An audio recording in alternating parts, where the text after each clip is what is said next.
Wave of mega tech IPOs could drive markets this year, led by AI giants and space players eyeing record valuations. SpaceX targeting a valuation of more than $2 trillion in a potential IPO, which could make it one of the most valuable companies in the world. OpenAI, meanwhile, closing a record-breaking $122 billion funding round, valuing that company at more than $850 billion.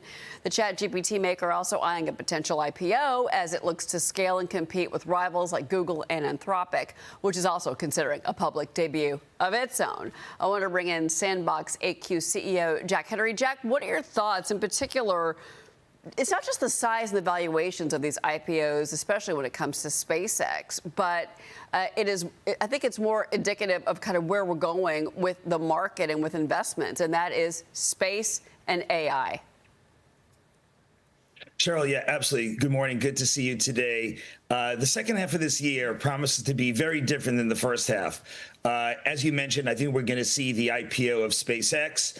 SpaceX, people think of as a rocket company, but actually the rockets are just a platform for many applications. Starlink is the first mega application on the SpaceX platform. It brings in recurring revenue. It's growing by leaps and bounds and gives SpaceX a unique position in the market and a global reach. And so we expect that to be a very successful IPO. 5 major banks are going to be doing that globally. But as you said, also OpenAI and Anthropic most likely to also file and go public, if not by Q4 this year, then certainly by Q1 of the coming year. One of the reasons for tapping the public market, Cheryl, is to also access those retail investors. To date, most of the investors have been big institutions, sovereign wealth funds, pension plans, but now retail investors will have a chance to get at these 3 interesting companies. Do you think, though, that retail investors should be trying to take a part in these IPOs, in particular the SpaceX? Well, given the extreme focus of many retail investors online on various stock trading boards, there's no way to stop them. They're going to be involved in this. We hear that up to 30% of the IPO raise may be allocated towards the retail investor. And each of the banks that is involved in raising money for SpaceX in this upcoming IPO have extensive retail arms that they can tap into, be it high net worth, but also even retail beyond that. You're also probably going to see Robinhood and many other online platforms participate by allocating also for these IPOs, either pre-IPO or post-IPO. Yeah, it is exciting. Again, these valuations are just incredible. I do want to talk about cybersecurity. So Anthropic says that it accidentally exposed internal code for its Claude tool. They called it human error. It wasn't a breach. But the leak, it didn't hit customer data, but it's giving rivals a glimpse into the product roadmap there. And that raises fresh concerns around AI competition and security. I do want to get your thoughts on that. I mean, I understand that they're saying that it's human error, but when you see these systems breached like this, it does raise concerns.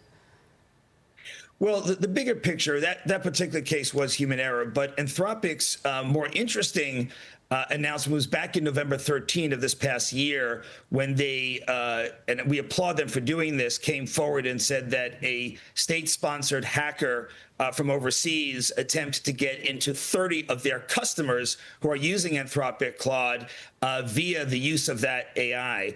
And so there's definitely a very big concern as we look towards AI agents now, Cheryl, that are now proliferating across large companies and small. Agents can definitely provide you a lot of productivity and potentially increase in revenue and earnings, but they also come with cyber caution because they have the keys to the kingdom in your company, and they can actually expose a lot of the crown jewels of the company. And so that's why we have announced at the RSA conference just 2 weeks ago, Active Guard for AI agents to make sure the AI agents remain productive members of the company and not vectors of cyber attack in the company. All right, yeah, let's get into this. Okay, so you launched this Active Guard, these guardrails. This expands monitoring, and this helps enterprises manage any hidden risks in the age of agentic AI. And the platform can identify any unseen AI usage, enforce real-time controls, and protect against threats like any kind of data leaks or anything else. But I think one of the things that you talk about when you say security threats is post-quantum security. Explain that and why that, you think, is such a critical threat that we need to focus on. That's exactly correct, Cheryl. We have the agentic AI issue where, again, a lot of positivity, but also great cyber danger, and we need to all address that. But in the last week, a lot of news in the post-quantum era. As we all know, quantum computers are getting better and better, and it was initially thought it would be in the 2030s when quantum computers would break all the cyber protocols that we use every single day in e-commerce, banking, telco, the energy grid, the government with its confidential information. But it turns out two major announcements in the past week coming independently of each other bring forward Q-Day. Q-Day is the day that quantum breaks RSA, breaks ECC and other protocols. Q-Day is now thought to be by us and by other experts to be in 2029. That's literally 36 months from today.